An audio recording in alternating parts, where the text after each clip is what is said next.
ወሰላቱ ወሰላሙ ዐላ ረሱሊላህ። ቁርአን ተመልካችና አዳማጮቻችን እየቀጠለ የመጣውን የሱረቱን ናህል ተፍሲር ወደ ማገባደዱ እየሄድን ነው። ኢነ ኢብራሂም ካነ ኡመተን ቃኒተን ሊላሂ ሐኒፋ ወለም የኩን ሚነል ሙሽሪኪን ይላል። ከዚህ ቀጥሎ የታላቁን ወይም ያንጋፋውን ወዳጁን ታሪክ ባጭሩም ቢሆን ያስታውሰናል ማለት ነው። እና አላህ ሱብሓነሁ ወተዓላ ወዳጆቹን በማንኛውም አጋጣሚ ወረታቸውን አይረሳም፣ ያደንቃቸዋል፣ ያወድሳቸዋል። የአኺራም እንዳቸው እንደተጠበቀ ሆኖ በዚህ በዱንያም ላይ ለፍጥረታቶች ምሳሌና ራእያ እንዲሆኑለት ወዳጆቹን በተገኘው አጋጣሚ ሁሉ ያወሳቸዋል ማለት ነው። ስለ ነብዩላህ ኢብራሂም ታሪክ ያነሳል በጣልቃ ድንገት። ኢነ ኢብራሂም ኸሊል አርረህማን፣ የረህማን ልዩ ወዳጅ የሆነው ኢብራሂም አልኸሊል ካነ ኡመተን ይላል። ኡማ ነበር፣ ኢማመን ቁድወተን ፊዲን፣ ለሰው ልጆች ታላቅ አርአያ ነበር ኢብራሂም ይላል።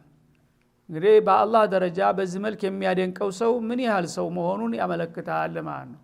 እና ኢማም ነበረ፣ አቻና ወደር የማይገኝለት የሰዎች ራስ ነበር ኢብራሂም ይላል ማለት ነው። እና ኡማ ማለት የምናውቀው እንግዲህ ትርጉም ህዝብ ማለት ነው። አሁን ግን አንዱን ግለሰብ ህዝብ ይለዋል አላህ ሱብሓነሁ ወተዓላ። ማለት ምንድነው? የኢብራሂም ፈዳኢል ክብርና ማዕረግ ቢመነዘርና ለህዝቦች ቢወዛ ለህዝብ ይበቃል የኢብራሂም ደረጃ ማለት ነው። ሱብሃንአላህ። እንግዲህ አንድ ግለሰብ አላህ የሰጠው ጸጋ ማለት ነው፣ የሰጣቸው ደረጃ ለመላው ህዝብ ቢከፋፈል እንኳን የሚያልቅ አይደለም ማለት ነው። መካሪመል አኽላቃቸው፣ መልካም ስነ ምግባራቸው እንደዚሁ ነው። ትልቅ አርአያ ናቸው። ኢብራሂምን የሚወዳደር ሰው የለም። ስለዚህ ሌላው ቀርቶ ነብዩ መሐመድን አለይሂ ሰላቱ ወሰላም አንተቢዕ ሚለተ ኢብራሂም ሐኒፋ። ሱብሃንአላህ። ሰይደል አወሊን እንግዲህ ኢማሙል ሙርሰሊን የሆኑትን ሰውዬ የአባ የቅድመ አያትህን የኢብራሂምን ፈለግ ተከተል ይላቸዋል። ቁድዋ አርአያ ኢብራሂም ነው። ተኢብራሂም ፈለግ ፍንክች እንዳትል ይላቸዋል ማለት ነው። ኢብራሂምን እንግዲህ አላህ ምን ያህል ታላቅ ክብር እንደሰጣቸው ነው የሚያሳየው ማለት ነው። እና እንደ ህዝብ የሚቆጠረው አንዱ ግለሰብ ነው የሚላቸው። እና ኢብራሂም እንግዲህ አለይሂ ሰላቱ ወሰላም በህይወታቸው በሙሉ ህይወታቸውን ለአላህ የሰጡ ሰው ናቸው። መጀመሪያ አስሊም ይላቸዋል። ቃለ አስለምቱ ሊረቢል ዓለሚን። እንዴት ምናምን ብለው ሳያማልሱ እስቲፍሳርም ሳያረጉ ኢብራሂም አስሊም ሊረቢል ዓለሚን፣ አስለምቱ ሊረቢል ዓለሚን፣ የምታረገውን አድርገኝ አንተን ለመታዘዝ ዝግጁ ነኝ ነው ያሉት ገና ከመነሻው ላይ ማለት ነው። እና አላህ Subhanahu Wa Ta'ala ዝም ብሎ አይደለም አንድን ሰው በዚህ ደረጃ የሚቀጥረው። በጣም ከባድ የሆኑ ፈተናዎችና ትልልቅ ከላዎችን ካለፉ በኋላ ነው ለዚህ ማዕረግ የበቁት ማለት ነው። በሱረቱል በቀራ ላይ እንደሚጠቅሰው ወኢዚ በተላ ኢብራሂም ረቡ ቢከሊማቲን ፈአተመሁን ይላል ማለት ነው።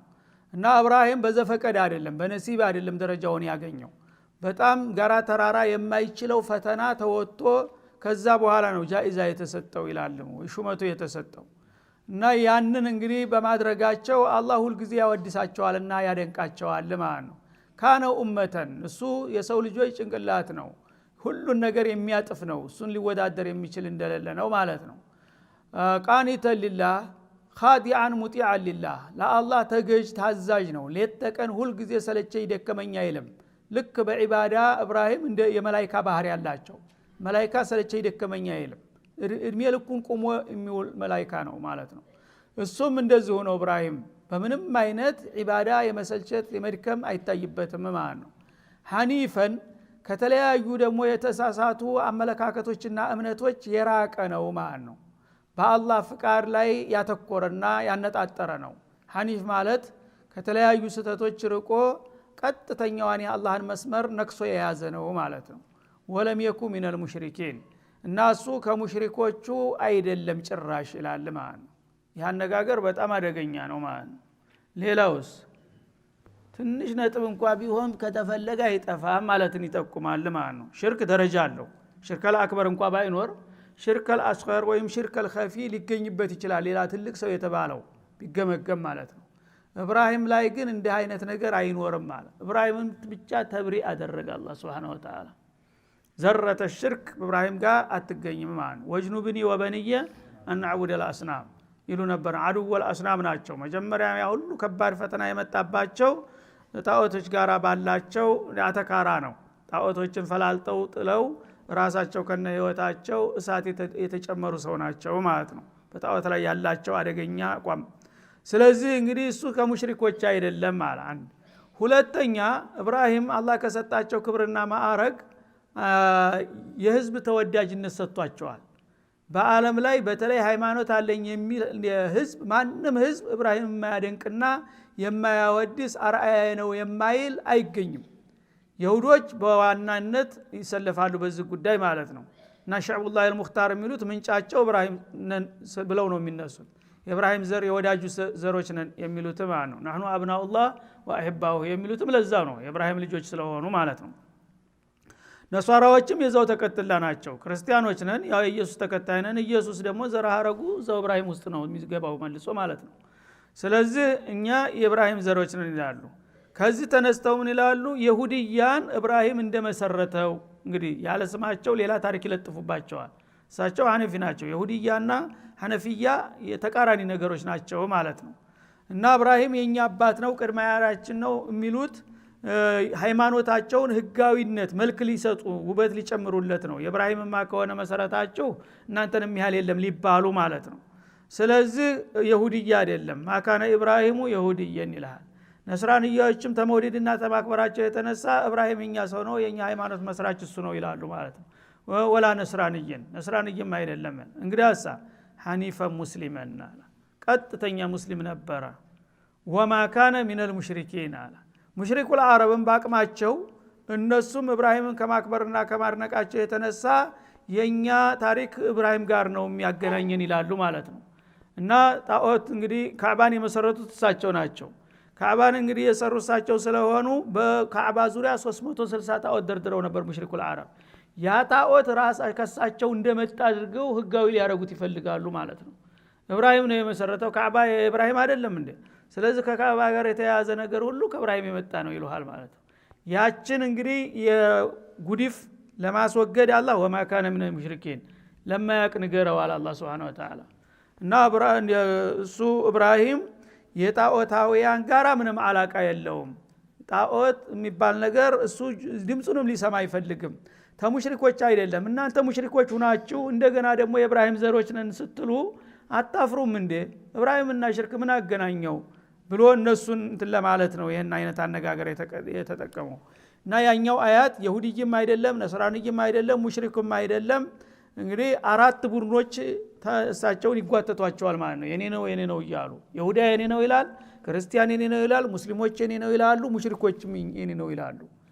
ሶስቱን አስፈነጠረና አንዱን ብቻ ጸደቀው ማለት ነው። ማካነ ይሁዲየን ወላ ነስራንየን ወላኪን ካነ ሐኒፈ ሙስሊም ወማ ካነ ሚነል ሙሽሪኪን። ሁላችሁም እርማችሁን አውጡ። ከፈለጋችሁ የኢብራሂም ተከታይ ነን ማለት የምትፈልጉ ሙስሊሞች ብቻ ናቸው። ሙስሊም ሆኑ ለሁላችሁም መሪ ይሆንላችኋል። ሙስሊም ያልሆነ ግን ኢብራሂም ጋር አይገናኝም አለ አላህ Subhanahu Wa Ta'ala።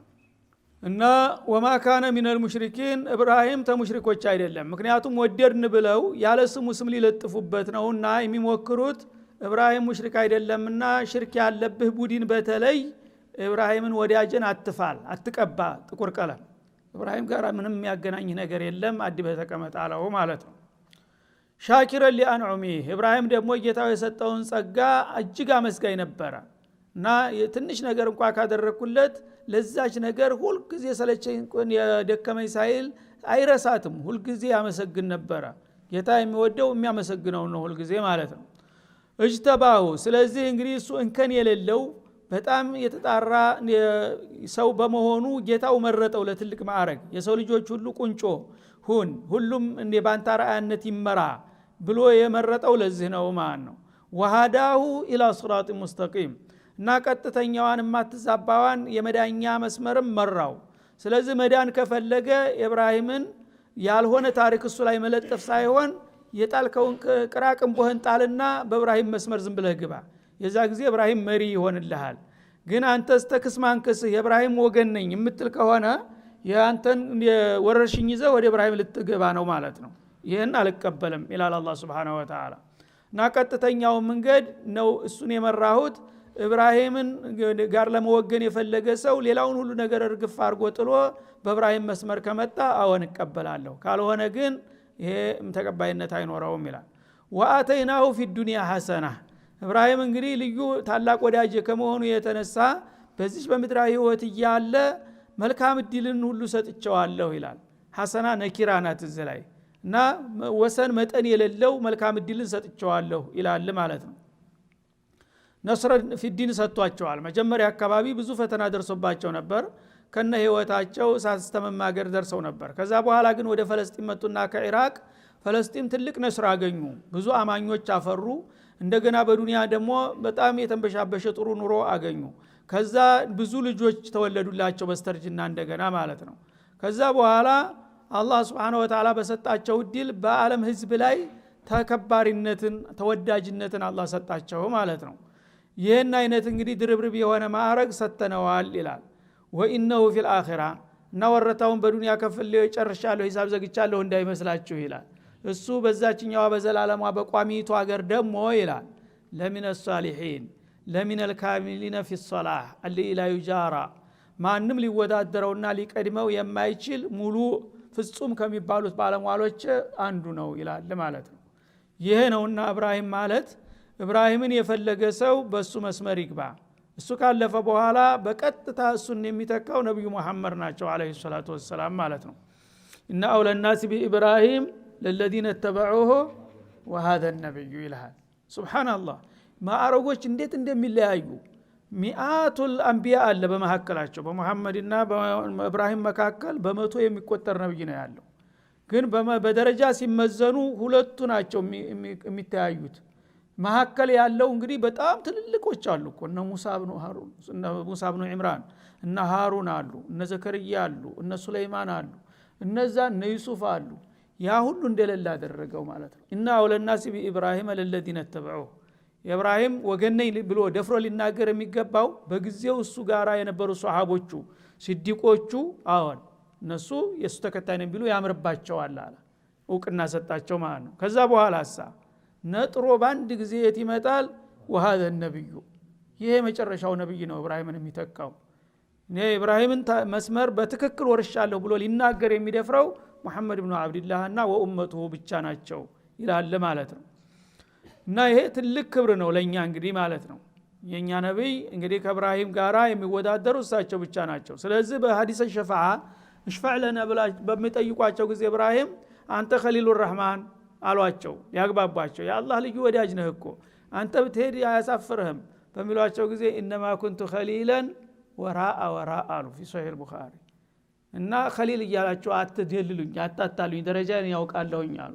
ኸሊል በሆነም ከኔን የሚያስንቅ ኸሊል ሊኖረው ይችላል አሉ ነብዩ መሐመድን ሲጠቁሙ ማለት ነው። ስለዚህ እንግዲህ ኢብራሂም እንደዚህ አይነት ልዩ ሰው ነበረ። በዛኛው ዓለም ለሚነ ሷሊሒን ማለት ለሚነል ካሚሊነ ፊ ሶላህ የአላህ ባለሟል በመሆን የመጨረሻ ቁንጮ ተደረሱት አንዱ እሱ ነው ዋነኛው ማለት ነው። እና ሶላህ የሚባለው ነገር ኢማን የሚባለው ነገር እንግዲህ ሰፊ ነው አድማሱ ማለት ነው። የመጨረሻ ቁንጮ የሚደርሰው በኢብራሂም ደረጃ ያለ ሰው ነው ማለት ነው። ተዛ ሌላ ያለው ሷሊህ ሊባል ይችላል ግን አንጻራዊ ነው ማለት ነው። ሷሊህ ሊሆን ይችላል ግን ፍጹም አይደለም ሷሊህነቱ ማለት ነው። ثم اوحينا اليك ይላል። ከዚህ በመቀጠል ደግሞ የምንነግርህ መመሪያ ይላል ነብዩ መሐመድ አለይሂ ሰላቱ ወሰለም አን ተቢዕ ሚለተ ኢብራሂም እዚሁ መጣ እና የኢብራሂምን ፈለግ እንድትከተል ነው። እንግዲህ ወዳጅ ኢብራሂም በማንም የማይለካና የማይደካ ሰው ስለሆነ የሱ ታሪክ እንዲታደስ ፈልጋለሁ። አንተ ነህና ልታድሰው የምትችለው የሱን ፈለግ ረጅም ባጭር ተከተል ይላቸዋል ማለት ነው።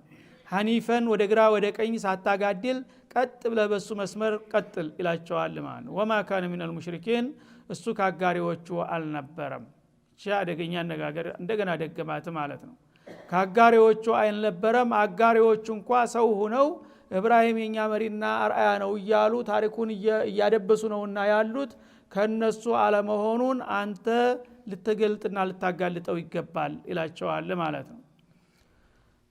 ከዛ አያይዞ ኢነማ ጁዒለ ሰብቱ አለ الذين اختلفوا فيه ቅዳሜ ቀን ማበል ወይም ማክበር ህግ ተደርጎ የተደነገገው ይላል። ኢነማ ጁዒለ ሰብቱ አለ الذين اختلفوا فيه በዛ ጉዳይ በተወዛገቡትና በተከራከሩት ቡድኖች ነው እንጂ በሌላው አይደለም ይላል ማለት ነው። ወኢነ ረበከ ለያሕኩሙ በይነሁም የውመል ቂያማ ያንተ ጌታ በእነሱ መካከል ውሳኔውን ይሰጣል በትንሣኤ ዕለት። ፊማ ካኑ ፊህ يختلفون በሚከራከሩበት ነገር ይላል ማለት ነው። እንግዲህ ቅዳሜ ቀን እንደኛ ጁሙዓ ክብር ያለው ቀን ነው በይሁዳ ዲን ማለት ነው።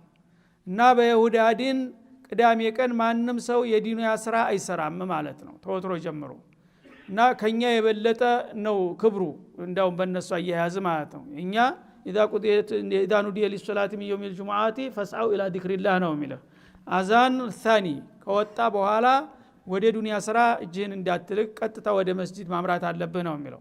በእነሱ ዲን ግን በተውራት ህግ ቅዳሜ ቀን ተጧት ከፈጅር ጀምሮ ፀሐይ እስከምትጠልቅ ድረስ አንዲት የዱንያ ነገር በጣቱ መንካት አይፈቀድም። ቀን ሙሉ በኢባዳ ማሳለፍ አለባቸው ማለት ነው። እና ይሄን ቅዳሜ ቀን ማክበር እንደ ህግ ሆኖ የተደነገገው በነዛ በሚከራከሩ ሰዎች ላይ ነው በይሁዶቹ ላይ ማለት ነው። እና እነዚህ ይሁዶች እንግዲህ መጀመሪያውኑ አላህ ጁሙአን ነበር የሰጣቸው ልክ እንደኛ። እነሱ ግን ጁሙአን አንቀበልም አሉ ሙአኒዶች ናቸውና ጁሙአ ቀን ሳይሆን ቅዳሜ ቀን እንመርጣለን አሉ። ካላህ የበለጠ እነሱ አዋቂ ሆነው ማለት ነው። እና ለምን ቢሏቸው ያልሆነ ታሪክ አምጥቱ ሹብሃ አመጡ ማለት ነው። አላህ ዓለምን ሲፈጥር እሁድ ቀን ነው የጀመረው። እሁድ ቀን ጀምሮ እስከ አርብ ቀን ድረስ ሰባቱን ቀናቶች በመደዳ ሲሰራ ተቆየ። በኋላ በመጨረሻ ቅዳሜ ቀን አርፈዋል አሉ። ሱብሃንአላህ ወማ መሰና ሚን ልጉብ እንዳለው። ስለዚህ አንተ ለረፍት የመረጥካትን ቀን ነው እኛም የረፍት ቀን ማድረግ ያለብን አሉ። በዚህች አባባላቸው ተቀየማቸውና እሺ ጥሩ ተመረጣችሁ ይሁንላችሁ፣ ግን ህጉ ጠጣር መሆን አለበት። በቅዳሜ ቀን እንግዲህ ተጧት እስከ ማታ አንዲት ነገር እንዳትሰሩ የዱንያ ነገር ቀጥ ብላችሁ በኢባዳ ማሳለፍ አለባችሁ ብሎ ሰጣቸው ማለት ነው። አልቻሉም። ወዲያውኑ አፈረሱት። ያውኩኑ ቂረደተን ኻሲን አለና ወደ ዝንጀሮነት ለወጣቸው ማለት ነው። ይሄ እንግዲህ ማንንም ህዝብ አይመለከትም። የይሁዶቹ ያመጡት ችግር ነው በራሳቸው ላይ ማለት ነው። ወኢነ ረበከ ለያህኩሙ በይነሁም የውመል ቂያማ። እነሱ እንግዲህ ብዙ ሙዓኒድ ስለሆኑ አላህ ያዛቸውን ነገር እሺ ብለው በመቀበል ፈንታ የራሳቸውን አማራጭና ራእይ ያመጣሉ። በዛ በሙኻለፋቸው ነገ እፋረዳቸዋለሁኝ በዱንያ ብቻ ሳይሆን ወደፊትም በዚህ ነገር ይጠየቃሉ በጥብቅ ይላል ማለት ነው። ከዚህ ቀጥሎ ስለ ዳዕዋ ያወሳል። ኡድዑ ኢላ ሰቢል ረቢከ ቢልሕክመቲ ወልመውዒዘቲ ልሐሰና። እናንተ መልእክተኛችን የመጨረሻ ተወካያችን እንደመሆንህ ይላቸዋል ነቢዩ መሐመድን ዓለይሂ ሰላቱ ወሰላም። ወደ ጌታ መንገድ ጥራቸው የሰው ልጆችን እና ወደ ጌታ መንገድ በምትጠራቸው ጊዜ ቢልሕክመቲ በጥበብ በጣም በረቀቀና በለሰለሰ መልክ ነው መጥራት ያለብህ ይላቸዋል ማለት ነው። ሰዎችን በማመናጨቅ በመወረፍ በመነተፍ በመስደብ በመዝለፍ መልክ ሳይሆን በሸጋ ጸባይ እያግባባህ እያባበልክ እያሳሳክ እያጨዋወት እያዝናናህ ጥራቸው የሰው ልጆችን ይላል። የሰው ልጆች እንግዲህ ሽንግሎች ናቸው። የሚያከብራቸውን ሰው ይወዳሉ ማለት ነው። እና ምንም ሐቅ ቢሆን በጠጣር ቃል ዝም ብሎ እንደዚህ ማድረግ አለብህ አለበለዚያ ጀሃነም ነው የምትገባው ታልከው በቆርፋዳ ቃል ከሆነ እባክህ አንተ ግባበት ነው የሚልህ ማለት ነው። ያ እንዳይሆን አንተ ያው ጨዋ ሰው ነህ፣ ደስ የምትል ሰው ነህ፣ በጣም ጥሩ ሰው ነህ እና በዚህ ላይ እንዲህ አይነት ዲን ብትቀበል ምን ይመስልሃል ምናምን በምትል መልክ ከሆነ እድሉ ይኖራል ማለት ነው። ባይቀበል እንኳን አንተ ራስህ እስላምን በአግባቡ ስለምታቀርበው አታሰድበውም ቢያንስ ማለት ነው። ከፈለገ ይቀበለዋል፣ ካልፈለገ እስቲ ያስብበታለሁ ይልሃል ማለት ነው። በራ ይዘጋብህ። ግን ብዙ ሰዎች ዳዒነን እያሉ ወደ እስላም በመጥራት ፈንታ ከእስላም የሚያባረር ባህሪ ነው የሚታይባቸው ማለት ነው። እና ግርጭርጭ ሁነው መጥፎ ሁነው በሚቀርቡ ጊዜ እና እንዳንተ ሃይማኖት እንዳንተ አይነት ሰው ከሆነ የሚከተለው ይቅርብኝ ይልሃል ማለት ነው። እና ስለዚህ ወየሱዱን አን ሰቢልላህ ይላል አላህ Subhanahu Wa Ta'ala። ፍሳቆችን ብዙ ጊዜ ሲወቅሳቸው ሙናፊቆችን ከአላህ መንገድ ሰውን የሚያግዱ ይላል። ወደ አላህ መንገድ ሰውን መጋበዝ ሲገባቸው በስነ ምግባራቸው ባቀራረባቸው በሰውን ዲኑን የሚያስጠሉ ሰዎች አሉ። ሙስሊሞች ተብለው ሲያበቃ ሲባልጉ ሲጨማለቁ ሲያይ ያ ሰውዬ ሙህተረም የሆነው ሰውዬ እኔ ከሆነ አንተ ሃይማኖት እንደዚህ አይነት ሰው ከሆንክ እኔ ወደ አንተ መምጣት አልፈልግም ነው የሚለው። ምክንያቱም ሃይማኖቱ ታሃይማኖቱ የወሰድከው ነው የሚመስለው ስነ ምግባርህን ማለት ነው። አንተ ጥሩ ሸጋ ሰው ገጽታ ሁኔታ አቀራረብ ቆንጆ ከሆነ ግን ይቀናብሃል ማለት ነው። ሰው መበለጥ አይፈልግም በማልክም እድል የተሻለ ሰው ካየ በማንኛውም መልኩ በዲኑ ሆነ በዱንያ ይሄን ሰው ባደረገ ብሎ ነው የሚመኘው አይደለም እንዴ? ይሄ ሰው እንደዚህ ሊሆን የቻለው ምን ስለሆነ ነው? ጥሩ ሃይማኖት ስላለው ነው ይላል። እንግዲያውስ እኔ ምስን ሃይማኖት እመርጣለሁ ይላል ማለት ነው። መጥፎ ባህሪ ካሳየህ ግን ዲንህ እንኳን ጥሩ ቢሆን ለዲንህ አንተ ጥላት ሆነሃል ማለት ነው። ዲንህን እንዲጠሉ ሰዎች እንዲርቁ ታደርጋለህ። ምክንያቱም ያንተ ዲን አያውቀውም፣ በአንተ ላይ ነው የሚያየው ሲንጸባረቅ መጥፎም ሆነ በጎ ማለት ነው። እና በዲንህ ሰዎችን ስትጠራቸው በቃልም ሆነ በተግባር ውብ በሆነ መልኩ ሸጋ ለስላሳ በሆነ ገጽታ ማቅረብና ሰዎችን መጋበዝ መቻል አለብህ ይላል። ወልመውዒዘቲል ሐሰና እንደሞ መምከር መገሰጥም ካስፈለገ መልካም በሆነ ቃል፣ ማራኪ በሆነ ቃል፣ ደስ በሚል ቃል ልክ አላህ Subhanahu Wa Ta'ala እንዳለው ሙሳና ሃሩንን በሚልካቸው ጊዜና ወደ ፊርዓውን ነው የሚልካቸው። ፊርዓውን እንግዲህ ምን ያህል ጧቃያ እንደሆነ ያውቃል አላህ Subhanahu Wa Ta'ala። እሱን እንኳን በኃይል ቃል ተናገሩት አላለም አላህ Subhanahu Wa Ta'ala። فقل له قولا لينا ሱብሃንአላህ። ለፊርዓውን እንደማያምን ያውቃል እንደማይቀበል፣ ግን ቢሆንም አዳበ ዳዕዋ ገና እሱ አይቀበልም ብዬ ውርዲ ተራሴ ብለህ አታመናጭቀው። እሱንም ቢሆን አባብለው አክብረው ቀስ ብለህ እንዲህ ምን ይመስለዎታል እንዴት ነው በሚል በለስላሳ ቃል ንገሩት ብሎ ነው የላከው ጥንዲ ነብይ ማለት ነው። እና ፈማነህ ነው እኛ ተራ ሰዎች ነን፣ ለራሳችን ወንጀለኞች ነን። እና እዚህ ግባ ማንባል ሰዎች ግን ራሳችንን ከፍ አድርገን ሌላውን ይሄ ካፊር ይሄ ሙናፊቅ ይሄ ሙጅሪም ምናምን ብለን በማንቋሸሽና በመዝለም መልክ ከሆነ እንትን የምንለው ተዲኑ ሰዎች እንዲበረግጉና እንዲሸሹ ነው የምናደርገው ማለት ነው። ያ እንዳይሆን በመልካም ቃል ክርክርም ካስፈለገ ደግሞ ለዛባ በሆኑ በሰውን ሹዑር ሞራልን በማይነኩ ቃላቶች ተጠቀሙ ይላል፣ በስልታዊ አካሄድ ማለት ነው። ወለመውዒዘቲል ሐሰና ለስላሳና ውብ በሆኑ የተግሳጽ የምክር ቃላቶች ተጠቀሙ። ወጃዲልሁም ቢለቲ አህሰን መከራከርም ካስፈለገ ደግሞ ሙቃረና ለማድረግ መልካም በሆነ አቀራረብ ሰዎችን ሞራላቸውን በማይነካና በማያስቆጣ መልክ ተከራከራቸው ይላል ማለት ነው። ኢነ ረበከ ሁወ አዕለሙ ቢመን ضل عن سبيله ያንተ ጌታ ተመንገዱ ያፈነገጠውን ከመስመሩ የራቀውን ጠንቅቆ ያውቃል። ወሆ አዕለሙ ቢልሙህተዲን ወደ ቀናው መንገድ የሚመጡትንም ደግሞ የሚያውቅ የሆነ ጌታ ነውና ስለዚህ ይሄንን እንግዲህ የትልቅ የአላህ አማና በጥንቃቄ ነው ለማድረስ መሞከር ያለባችሁ በማለት ይመክራልና ያስተምራል ማለት ነው። ወኢን አቀብቱም ፈአቂቡ ቢሚስሊ ማ አቂብቱም ቢህ ወለኢን ሶበርቱም ለሁ ኸይሩን ሊሷቢሪን ይላል። ከዚህ ቀጥሎ አላህ Subhanahu Wa Ta'ala አዳለተል ኢስላምን ያሳየናል በሚቀጥለው አያ ደግሞ ማለት ነው። ኢስላም እንዲህ ሁሉ ጊዜ በአዳላ ላይ የተመሰረተ ነው። ሙስሊሞች አዲል መሆን አለባቸው፣ ፍትሃዊ መሆን አለባቸው።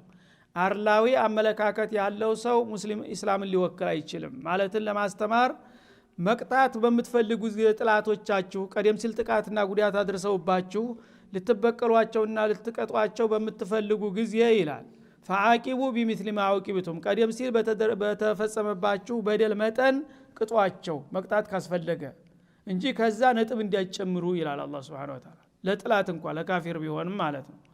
እና ቢሚስሊ ማ አቂብቱም ማለት ቢቀድሪ ማ ظلموكم በበደሏችሁ መጠን ልትበቀሉ ትችላላችሁ። ያውም ደግሞ ማድረግ አለብን ካላችሁ ይቅር ብትሉ ደግሞ የበለጠ ይመረጣል ይላል ማለት ነው። ወለኢን ሶበርቱም ያንኑ መበቀሉን ትታችሁ ደግሞ ብትታገሱ ለሁ ኸይሩን ሊሷቢሪን መታገሳችሁ የበለጠ ነው። ምክንያቱም እስላምን ታስከብሩታላችሁ። እኛ ብዙ ጉዳት አድርሰን ነበር በእነዚህ ሰዎች ላይ በሃይማኖታቸው ላይ፣ እነሱ ግን በይቅርታ አለፉ። ምን አይነት ታላቅ ሰዎች ናቸው ብለው ዲኑን እንዲወዱትና እንዲያከብሩት ያደርጋችኋል ማለት ነው። እና በትንሽ በትልቁ ወደ በቀል ከሄድክ ግን ቂመኛ ነው ተደርገህ የምትወሰደው። ሰዎች ይጠሉሃል፣ ይማረራሉ ማለት ነው። እና አዳላ ራሱ በደል በሚደርስብህ እንኳን በጥላትህ ላይ እንኳን ሁለት አማራጭ አለህ ማለት ነው። አንደኛ የሚመረጠውና የሚበልጠው ተበድለህም አፉ ማለት ይቅር ማለት ነው። ይሄ ላንተም ክብር ይሰጣል፣ ለዲንህም እንደዛው ማለት ነው። መበቀል አለብኝ የግድ ካልክ ደግሞ በዛችሁ በተበደልካት መጠን ነው እንጂ ከዛ ስንዝር እንዳትቀጥል ይላል ማለት ነው። እና በዚህ መልክ ሶብር እንዲያረጉና አዳላን እንዲያከብሩ ይመክራል ማለት ነው።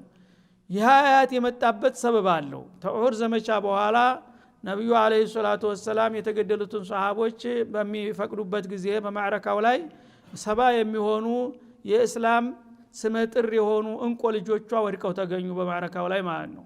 እና ወዓላ ረእሲሂም አሙ ረሱልላህ ሐምዛ ኢብኑ አብዱል ሙጠሊብ እና ሐምዛም በተለይ በጣም የታወቀ ጥላታቸው ስለነበረ ካፊሮች በጣም አጎሳቁለውታል ማለት ነው። መግደል ብቻ ሳይበቃቸው ጆሮውን አፍንጫውን ቆርጠው ሴቶቹ እና ሂንድ የአቡ ሱፊያን ሚስት እንደ ጌጥ እንደ ጆሮው ላይ አንጠለጠለችው፣ ጆሮውን ቆርጣ ማለት ነው። አፍንጫዋ ላይ እንደዚህ ጌጥ አድርጋ አባቷንም ወንድሟን ገሎባት ነበርና በበድር ማለት ነው። ያን ለመበቀል ስለዚህ ያንን እንግዲህ ሰቅጣጭ ሆነ በስከሬኑ ላይ የማይጠበቅ ነገር በሚያው ጊዜ ነብዩ ሰው ናቸውና ስሜታቸው ተናደዱ ማለት ነው። والله ان مكنني الله لأمثلن عليهم 70 مكان ካሉ አሁን አንተ ላይ እንደዚህ መግደሉ አልበቃቸው ብሎ ጆሮህን አፍንጫህን ቆርጠው እንደገና ጉበቱን አውጥታ በላቸው እንደ ሽንኩርት እና እንደዚህ አድርገዋልና እነዚህ ሰዎች እንግዲህ ለወደፊት በሚቀጥለው ዙር አላህ እድል ከሰጠኝ እነሱን ደግሞ አንድ ሰው ሳይሆን በአንተ ባጎት የፈንታ 70 ሰው ነው እንደዚህ አርግ የምቆርጠው ብለው ደነፉ ረሱል አለይሂ ሰላቱ ወሰለም።